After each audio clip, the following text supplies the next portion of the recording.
नमस्कार मंडळी, जयश्री ब्लॉग या यूट्यूब चॅनलमध्ये तुमचं पुन्हा एकदा स्वागत करते।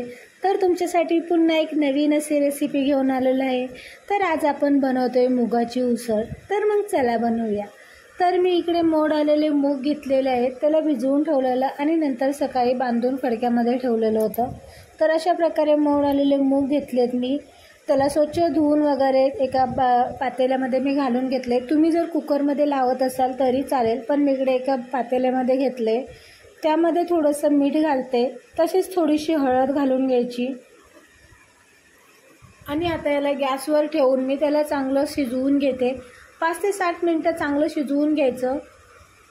तोपर्यंत इकडे मी एक मसाला बनवून घेते। तर इकडे मी कांदा आणि टोमॅटो कट करून घेतले, तसंच खोबरं, लसूण आणि हिरव्या मिरच्या घेतले 2।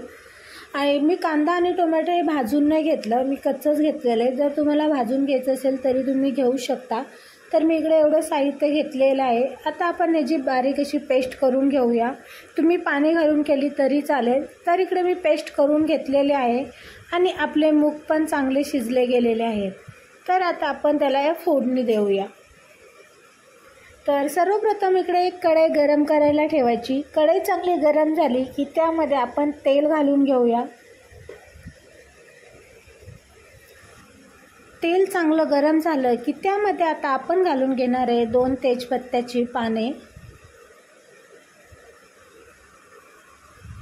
त्याला थोडंसं परतून घ्यायचं। तसंच त्यामध्ये अर्धा चम्मच जिरे, थोडीशी कढीपत्त्याची पाने, त्याला चांगलं परतून घ्यायचं।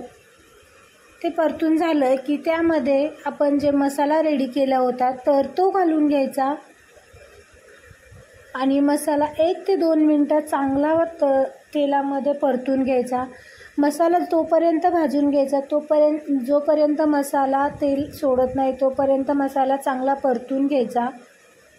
तर इकडे आपला मसाला चांगला परतला गेला आहे। तर यामध्ये आपण थोडेसे आता घालणार आहे मसाले। तर सर्वप्रथम इकडे मी घालून घेते अर्धा चम्मच हळद। हळद नाही घातली तरी चालेल, कारण आपण मूग शिजवताना त्यामध्ये हळद घातली होती।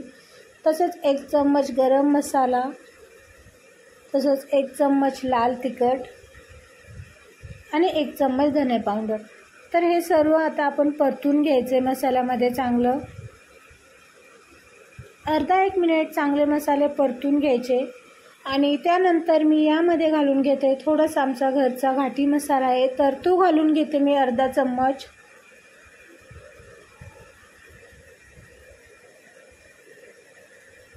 तर इकडे मी अर्धा चम्मच घाटी मसाला घालून घेतलेला आहे।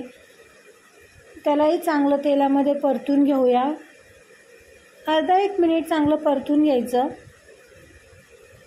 तसंच यामध्ये घालूया आता आपण चवीनुसार मीठ अंदाज घेऊनच घाला, कारण आपण मूग शिजवताना पण मीठ घातलेलं आहे। तर त्यामुळे तुम्हाला जर वाटत असेल तरच तुम्ही मीठ घाला, नाही घेतलं तरी चालेल, नंतर तुम्ही त्यामध्ये हे करू शकता, घालू शकता, म्हणजे अळणी झालं असेल तर वरून घालू शकता।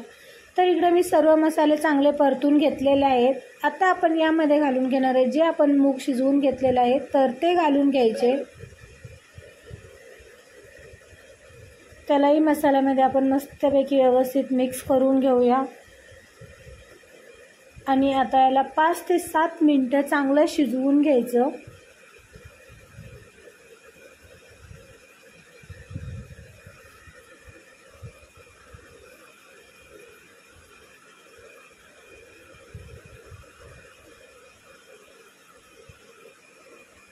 तर 5 मिनिटं झालेले आहेत आणि आपली मुगाची मस्तपैकी उसळ पण रेडी झालेली आहे।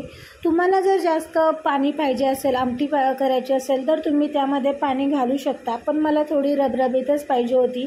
तर त्यासाठी मी जेवढे मूग शिजवताना पाणी होतं त्यामध्येच हे शिजवून घेतलेलं आहे। तर इकडे मस्तपैकी आपली भाजी रेडी झालेली आहे उसळ। तर याच्यावरती आता मी घालून घेते वरून बारीक चिरलेली कोथिंबीर आणि तिलाही यामध्ये व्यवस्थित मिक्स करून घेते।